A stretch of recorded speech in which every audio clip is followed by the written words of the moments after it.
नमस्कार दोस्तों। तो आज का हमारा टॉपिक है अपूर्ण प्रतियोगिता बाजार, इम्परफेक्ट कंपटीशन। पिछले अध्याय में हमने पूर्ण प्रतियोगिता बाजार को बड़ी विस्तार से पढ़ा था। आगे हम पढ़ेंगे अपूर्ण प्रतियोगिता बाजार। तो पहले पढ़ेंगे उसका अर्थ क्या है, फिर उसके साम्य, उसकी विशेषता, इसके रूप प्रकार सारे अपन एक एक कर पढ़ते हैं। तो चलिए शुरू करें। तो अपूर्ण प्रतियोगिता बाजार, नाम ही अपूर्ण है, पूर्ण प्रतियोगिता है ही नहीं। पूर्ण प्रतियोगिता अपन पीछे देख लिए, इसमें अपूर्ण है मतलब कुछ ना कुछ कमी है, लेकिन प्रतियोगिता जरूर है। तो एक ऐसी बाजार संरचना को दर्शाता है जिसमें बाजार में पूर्ण प्रतियोगिता की शर्तें पूरी नहीं होती है। पूर्ण प्रतियोगिता के बाजार की जो शर्तें वो पूरी नहीं होती है। इस स्थिति में न तो कोई एकल फर्म पूरी तरह से बाजार पर हावी हो सकती है, और न ही सभी फर्में समान होती है। नहीं तो एक फर्म पूरे बाजार में हावी होती है और नहीं सारी फर्में एक जैसी होती है। इस बाजार संरचना में कुछ फर्में अपनी बाजार शक्ति का इस्तेमाल करके उत्पाद की कीमतों और मात्रा में प्रभाव डाल सकती है। तो बाजार की शक्ति का इस्तेमाल करके उत्पाद की कीमतों में और मात्रा पे क्या करती है, प्रभाव डालती है। और वास्तविक जीवन में हमारे जो मार्केट में हम देखते हैं वो अपूर्ण प्रतियोगिता बाजार ही देखते हैं, क्योंकि पूर्ण प्रतियोगिता भी क्या एक आदर्श रूप है जो वास्तविकता में एग्जिस्ट ही नहीं करता है मार्केट में। कि ऐसी सारी वस्तु एकदम पूरी एकदम डिट्टो होनी चाहिए, बिल्कुल प्रतिबंध नहीं होता है, तुरंत निकल सकती है, आ सकती है। तो एक तरह एक्सट्रीम लेवल उसका बताया है कि ऐसा हो सकता है, लेकिन वो एक आदर्श रूप है, उसका एक पैमाना है।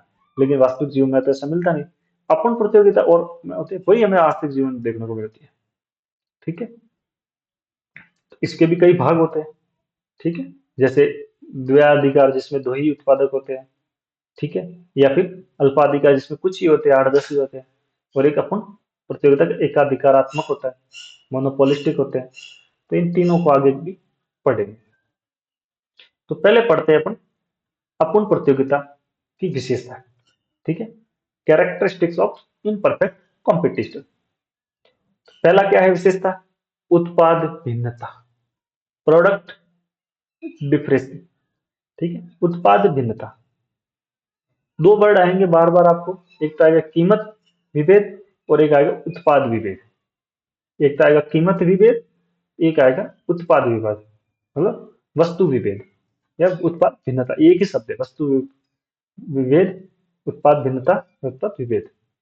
लेकिन ये दोनों अलग अलग है, कीमत विभेद और वस्तु विभेद।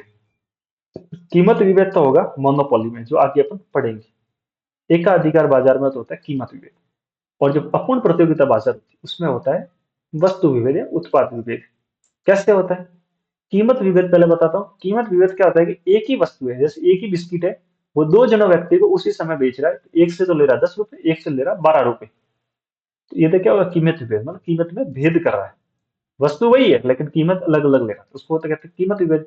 तो वो तो कौन करता है, एकाधिकारी बाजार, क्योंकि उसके पास एकाधिकार है। उसकी मर्जी है वो किसको बेचे किसको ना बेचे, किसको किसी भी कीमत पे बेच लेगा। और इच्छा तो उसकी खरीदने वालों के लिए एक ही ऑप्शन है और दूसरी जगह मिलेगा नहीं। तो वो तो करता है कीमत विभेद। और ये है उत्पाद विभेद, वस्तु विभेद, जिसमें क्या होगा, कीमत तो सेम रहेगी लेकिन वस्तुओं में डिजाइन में फर्क रहेगा। जैसे बिस्किट वाली है, तो एक बिस्किट और दूसरी बिस्किट है तो बिस्किट ही, लेकिन वो हो सकती है आकार में बड़ी होगी, टेस्ट में अलग होगी, या साइज में, मतलब उसके बिस्किट की क्वांटिटी ज्यादा होगी। ठीक है। या उसका डिजाइन अलग होगा।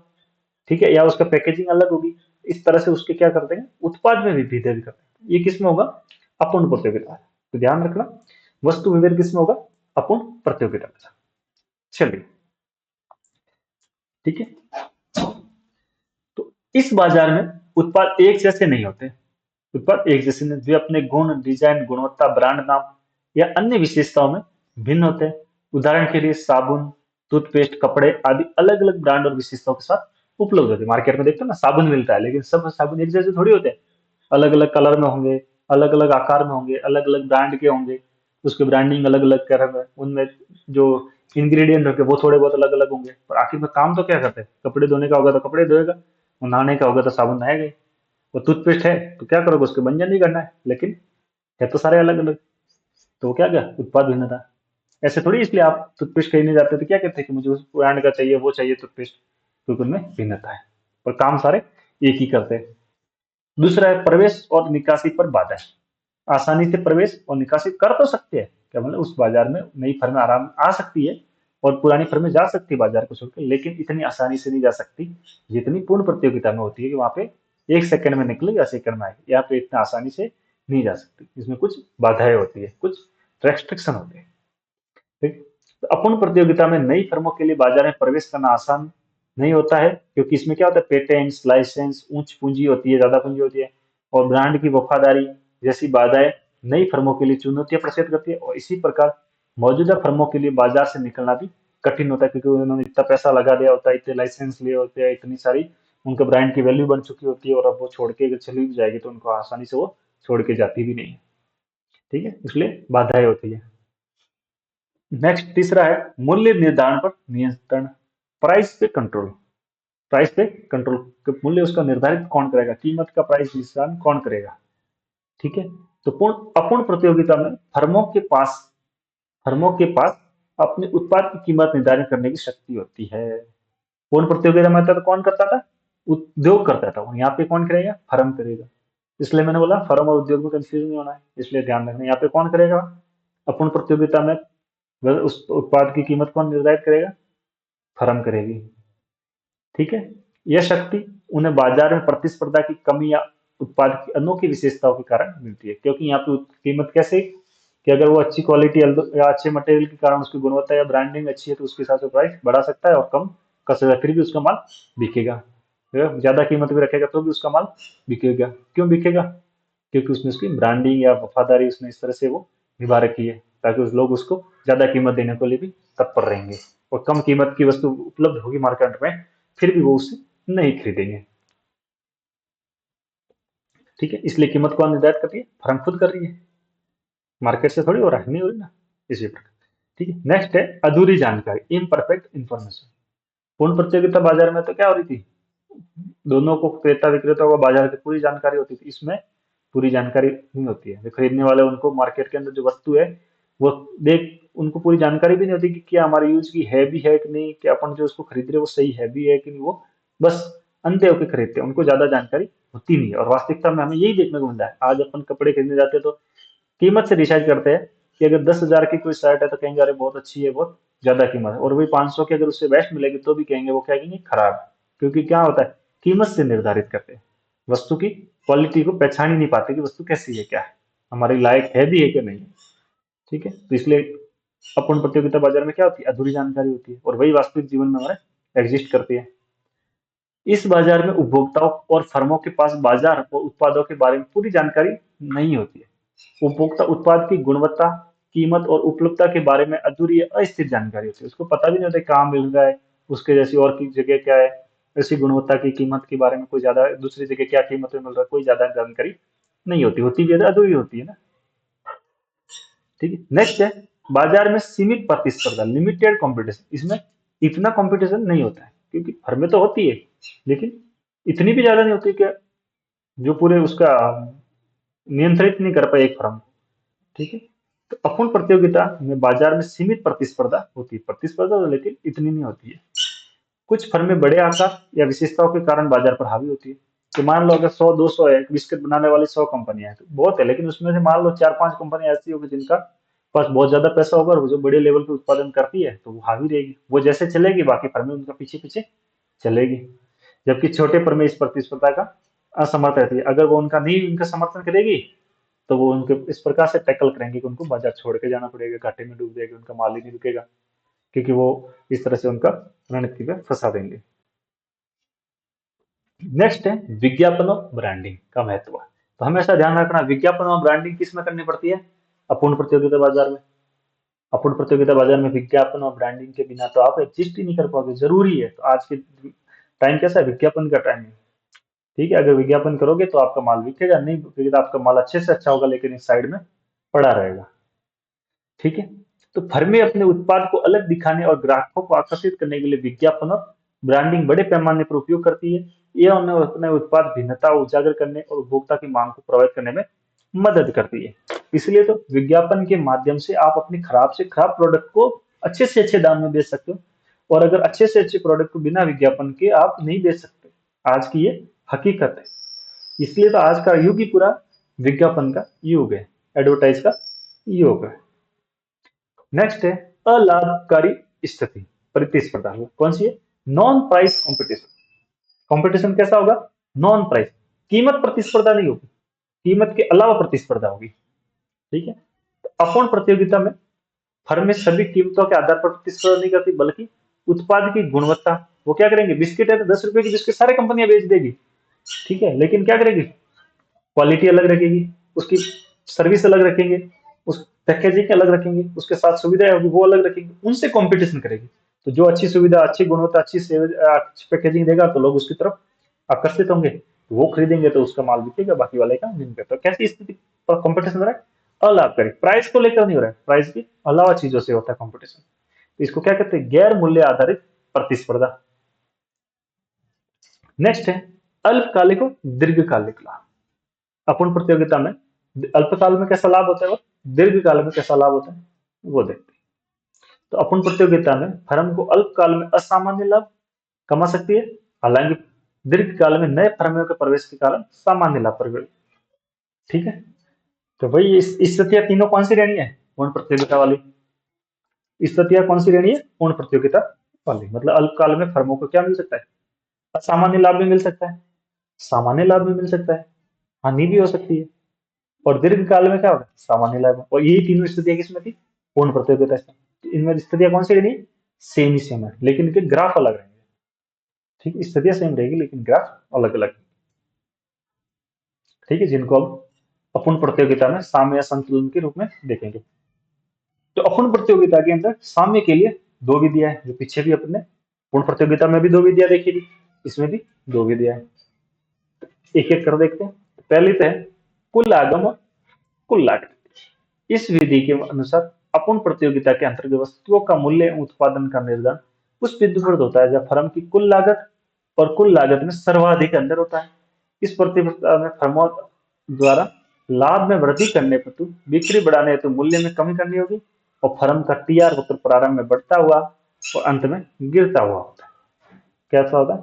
तो ये वाला ग्राफ मैंने बनाया नहीं है, क्योंकि पीछे जो पूर्ण प्रतियोगिता में जो ग्राफ बनाया था वही इसका ग्राफ है, वही इसका ग्राफ है। कैसा है ये थोड़ा सा देख लो, बना देता हूँ। ठीक है, तो देखो टीआर वक्र तो कैसा होगा? ये ऐसा होगा। और टीसी वक्र कैसा होगा? ये ऐसा होगा। ये कैसा होगा? टीसी। और ये क्या होगा? टीआर। तो इसका कहाँ होगा सबसे ज्यादा? ये बिंदु क्या आ गया? ब्रेक इवन पॉइंट, मतलब यहाँ लाभ अलाभ स्थिति। और यहाँ पे क्या, ये ज्यादा लागत ज्यादा है और आगम कम है, तो यहाँ पे क्या होगी? हानि। या क्या होगी? हानि। और यहाँ पे भी क्या होगी? हानि। यहाँ पे भी क्या है? लागत ज्यादा है और आगम कम हो रही है। तो हमेशा वो कहाँ जारी रखेगा? इन दोनों बिंदुओं के बीच में, क्योंकि यहाँ पे क्या हो रहा है? लाभ हो रहा है। और यहाँ पे भी सबसे ज्यादा लाभ कहाँ होगा? जहाँ पे ये डिफरेंस सबसे ज्यादा हो, तो यहाँ पे क्या होगा? वो उत्पादन जारी रखना पसंद करेगा, यहाँ पे सबसे ज्यादा लाभ होता है। तो यही मैंने ग्राफ में पिछले सेशन में बताया अभी तक। ठीक है, तो इसलिए इसका अभी ग्राफ बताया। नेक्स्ट है सीमांत आगम और सीमांत लागत विधि, एमआर और एमसी अप्रोच। इस विधि के अनुसार अपूर्ण प्रतियोगिता में एक फर्म सामने की स्थिति में उस समय होती है जब उसकी सीमांत आगम उसकी सीमांत लागत के बराबर होती है। क्या होती है? सीमांत आगम उसकी सीमांत लागत के बराबर होती है। इसके अतिरिक्त इसमें फर्म का मांग वक्र नीचे की तरफ झुका हुआ रहता है, ये ध्यान रखना। अपूर्ण प्रतियोगिता में कैसा होता है? मांग वक्र नीचे की ओर था। पूर्ण प्रतियोगिता में तो एक्स अक्ष के समांतर होता है, लेकिन अपूर्ण प्रतियोगिता में कैसा होता है? कैसा होता है? नीचे की ओर झुका हुआ। ठीक है, तो कैसा होता है? नीचे की ओर झुका हुआ, जो आगे अभी डायग्राम में भी देखेंगे। तो अपूर्ण प्रतियोगिता में मूल्य एवं उत्पादन का निर्धारण किस माध्यम से? अब देखिए एक एक करते हैं। किससे? इसमें ध्यान रखना, एमआर और एमसी विधि से। एमसी और एमआर विधि से। तो जो टीआर और टीसी विधि का था, कुल आगम कुल लागत विधि। अब सीमांत आगम सीमांत लागत विधि से देखते हैं, जिसका एक एक करके देखेंगे। अल्पकाल में भी देखेंगे और दीर्घकाल में भी देखेंगे। तो पहले पढ़ते हैं अल्पकाल। अल्पकाल में कैसी रहेगी? मूल्य और उत्पादन का निर्धारण कैसे करेंगे? तो अल्पकाल इतना कम समय होता है कि फर्म अपनी उत्पादन क्षमता को मांग में हुए परिवर्तनों के अनुसार पूर्ण रूप से समायोजित करने में असमर्थ रहती है। क्योंकि एकदम से मांग बढ़ गई तो एकदम से पूर्ति नहीं कर पाती है, और एकदम मांग कम हो गई तो एकदम से उस पूर्ति को घटा नहीं सकती, क्योंकि अल्पकाल एक छोटा समय होता है। और हमेशा ध्यान रखना, अल्पकाल और दीर्घकाल कोई समय, कोई टाइम पीरियड नहीं होता है। 1 साल, 2 साल, 3 साल, 4 साल, 5 साल, ऐसा कुछ नहीं है। कोई भी पूछे तो अल्पकाल और दीर्घकाल कैसे कहोगे कि कितना टाइम होता है, तो आपको यही बताना, अल्पकाल वो समय होता है जिसमें उत्पादन के सभी साधनों में परिवर्तन नहीं कर सकते, वो होगा अल्पकाल, जो कि हर एक उद्योग और फर्म के लिए अलग अलग होगा। और दीर्घकाल वो होगा कि जिसमें उत्पादन के कोई भी फर्म या उद्योग में अपने संसाधनों में परिवर्तन कर सकता है, तो वो समय क्या कहेगा, दीर्घकाल। वो चाहे तो 1 दिन का भी हो सकता है, 1 साल का भी हो सकता है, 10 साल का भी हो सकता है, कोई टाइम पीरियड नहीं होता। वो अलग अलग उद्योग और कंडीशन के हिसाब से सभी फर्मों के लिए अलग अलग होता है। ठीक है। तो अल्पकाल इतना कम समय होता है कि उत्पादन क्षमता को मांग में उत्पादन पूर्ण रूप से समायोजित करने में असमर्थ रहती है। इसी अवधि में फर्म केवल परिवर्तनशील साधनों की इकाई है। जैसे परिवर्तनशील साधन क्या है, श्रम और पूंजी, ठीक है, को परिवर्तित कर सकता है। इसमें स्थिर साधन नहीं बदले जा सकते। एक फर्म अल्पकाल में उत्पादन में तब तक वृद्धि करेगा जब तक कि उसे एक अतिरिक्त वस्तु के उत्पादन करने पर एमसी तथा अतिरिक्त वस्तु का विक्रय करने पर प्राप्त एमआर दोनों बराबर नहीं हो जाए। कहां तक करता रहेगा, जहां पे एमसी और एमआर बराबर नहीं हो जाए तब तक वो उत्पादन करना जारी रखेगा। उसके बाद क्या करेगा, वो बंद कर देगा, क्योंकि जब उसको एमआर ही नहीं मिलेगी, एमआर एमसी के बराबर नहीं मिलेगी, तो बंद ही करेगा। एमसी एमआर है क्या चीज, कि मतलब आपकी वेरिएबल कॉस्ट ही आपको नहीं मिल रही है, एक अतिरिक्त इकाई के ऊपर। मतलब आपको एक अगर इकाई को उत्पादन करने में आपकी उसकी मजदूरी या उसका जो आटा है बिस्किट बनाने का, अगर बिस्किट की बात करेंगे तो आटे की कीमत ही आपको नहीं मिलेगी, बाकी कीमत तो छोड़ो, मशीन की, आपकी मेहनत का, आपकी भूमि का, जो श्रम का वगैरह, वो तो नहीं मिल रहा था, वो भी नहीं मिलेगा, तो आप क्या करोगे, बंद करोगे। ठीक है। अतः साम्य की दशा में फर्म के लिए 3 स्थिति बनती है। अल्पकाल में 3 स्थिति बनेगी, वही तीनों स्थिति बनेगी, लाभ की स्थिति, सामान्य लाभ की और हानि की। ठीक है। इसको इसको क्या कहेंगे, सामान्य लाभ या नॉर्मल प्रॉफिट की स्थिति भी कहेंगे, और एक असामान्य लाभ। ठीक है। तो पहले पढ़ते हैं लाभ की स्थिति। लाभ की स्थिति मतलब असामान्य लाभ, मतलब ज्यादा लाभ हो गया। ठीक है। तो सिचुएशन ऑफ प्रॉफिट, अपूर्ण प्रतियोगिता के अंतर्गत अल्पकालीन बाजार की स्थिति में फर्म के अनुकूल होती है। यह स्थिति क्या होती है, फर्म के अनुकूल। भाई सही बात है, ज्यादा प्रॉफिट हो रहा है तो खुशी होंगे आप, है? तो आपके लिए अनुकूल स्थिति है। अतः वस्तु का मूल्य उस वस्तु की औसत लागत से अधिक है, मतलब मूल्य ज्यादा है किससे, लागत से, तो आप खुश हो, आपको अच्छी बात, अनुकूल है, तो फर्म में लाभ अर्जित करेगी। क्या होगा, लाभ अर्जित करता है। इसमें क्या होती है, ए आर ए सी से ज्यादा होती है। क्या होती है, ए आर ए सी से ज्यादा होती है। अब इसके देखो मैंने ग्राफ नहीं बनाया, ठीक, लेकिन आपको मैं यहाँ पे बता देता हूँ ग्राफ इसका कैसा होगा। ये देखो, इस प्रकार होगा, ये ए आर वक्र होगा, नीचे गिरता हुआ, जब भी बताया था कि इसके वक्र कैसे होंगे, ए आर वक्र, यही क्या होता है, मांग वक्र। और ये क्या होगा, ए सी, अरे एम एम आर सॉरी, ये ए आर और एम आर दोनों क्या होते हैं, नीचे गिरने वाले। ठीक है। और ये क्या होगा, एम सी वक्र, ये क्या होगा, एम सी वक्र। और ये क्या होगा, ए सी वक्र। ये ऐसे बढ़ेंगे। अब सामने का निर्णय होगा, जब एम सी और एम आर काटेंगे और एम आर सी को नीचे से काटेगा, तो देखो ये है एम सी, ये एम सी, और ये है एम आर नीचे वाला। ये दोनों कहाँ काट रहे, इस बिंदु पे काट रहे हैं। छोटा सा ग्राफ है, मैं अब तो आपको एक अलग से बता देता हूँ।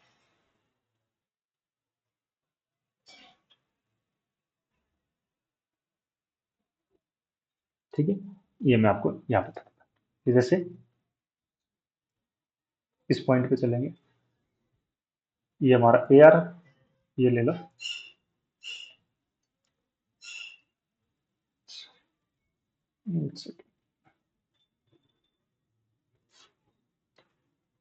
यहाँ पे ले लो।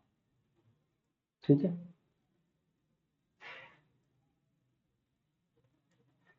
ये है ए आर, ये है एम आर। ठीक है। और ये है एम सी, और ये है, ऊपर से भी ले सकते, ठीक है,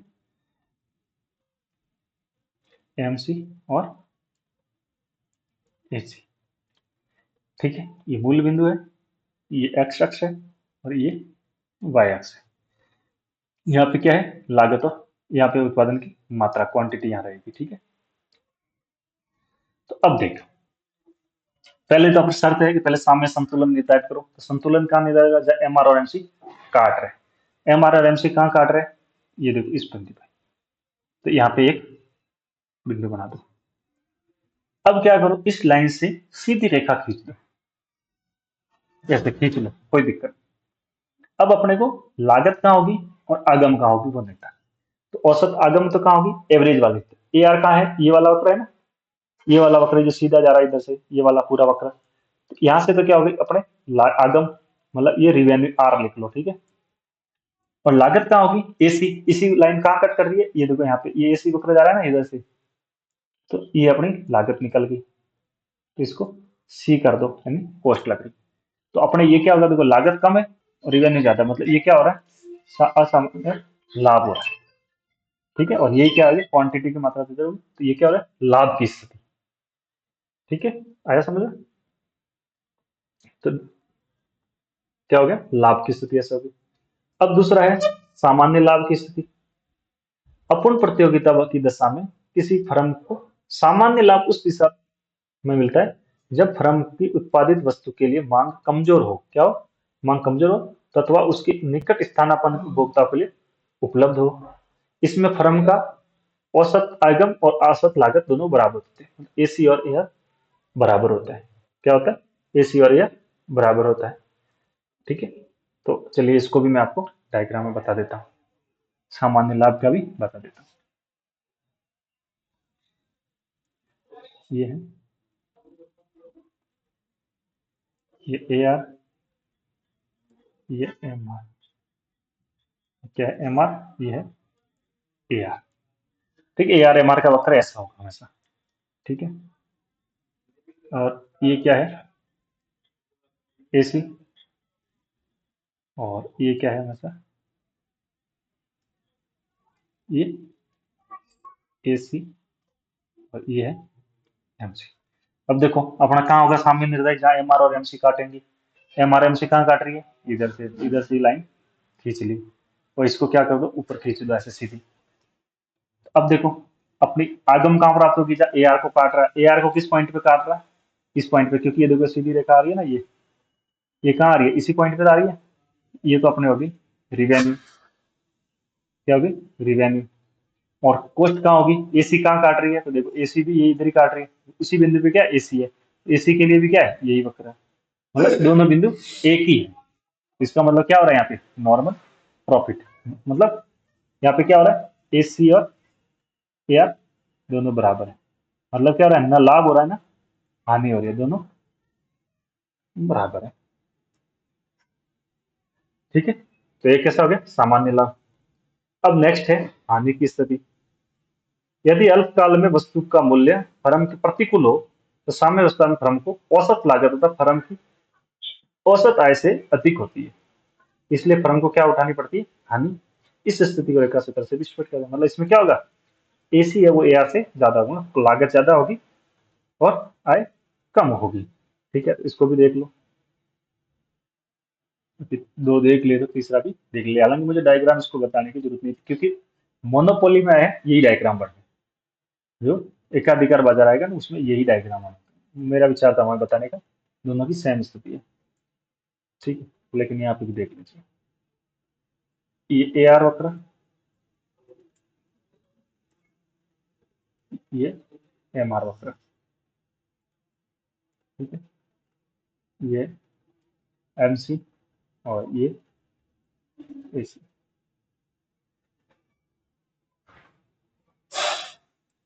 ये क्या है,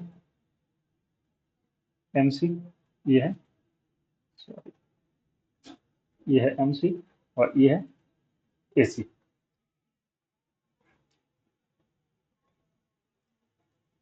ठीक है। तो देखिए अब देखो अपना सामने क्या होगा, ठीक है। ये तो पता है ना, ये ओ है मूल बिंदु, ये एक्स अक्ष। आपको हमेशा लिखना बड़े प्रश्न में, ये पूरी चीजें लिखनी है, ठीक है। वर्णन करोगे जब तक यहाँ तक आपको लिखना भी है कि सर्वप्रथम ये ओ बिंदु है, हमने ये ओ एक्स है, जहाँ पे अपन ने क्या लिखा, उत्पादन की मात्रा। यहाँ पे क्या आएगी, उत्पादन की मात्रा, ठीक है। यहाँ पे क्या आएगी, लागत, लागत और आगम, दोनों इधर ही आएगी। ठीक है, ये पूरा लिखना है आपको, इस तरह से डिस्क्राइब करना है। और फिर लिखना, हमने ए आर और एम आर वक्र बनाया, फिर हमने एम सी और ए सी बनाया, फिर हमने हमारा साम्य और संतुलन निर्धारित किया, जहाँ पे एम आर और एम सी एक दूसरे को कट कर रहे थे। तो एक दूसरे को कट कहाँ कर रहे थे, ये तो इधर से हमने एक नीचे रेखा कर, जहाँ पे अपने क्या आ गई, वस्तु की मात्रा निर्धारित हुई, और इसी को हमने पूरी रेखा को ऊपर बढ़ाया। तो जहाँ पे हमने ये रेखा ए आर को कट किया, तो वहां तो हमारा क्या हो गया, रिवेन्यू निर्धारित हो गया, आगम निर्धारित हो गया। और जहां पे इसने एसी वक्र को काटा, वो हमारी लागत निर्धारित होगी, तो बोलो कॉस्ट। ठीक है, और जो यहाँ पे ए आर ए सी से जितना ज्यादा है, तो वो क्या होगी हमारी हानि, मतलब लागत ज्यादा है और प्रॉफिट, ये आगम कम प्राप्त हो रही है। तो यहाँ पे क्या होगी, हानि की स्थिति।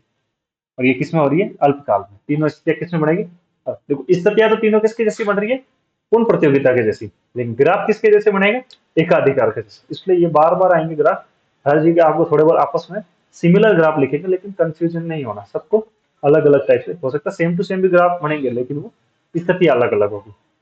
इसलिए इसको विशेषकर ध्यान रखें। ठीक है, तो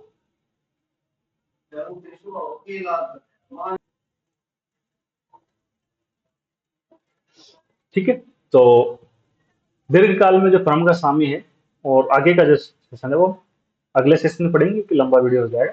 ठीक है, तो इसी के लिए अभी इतना ही। धन्यवाद।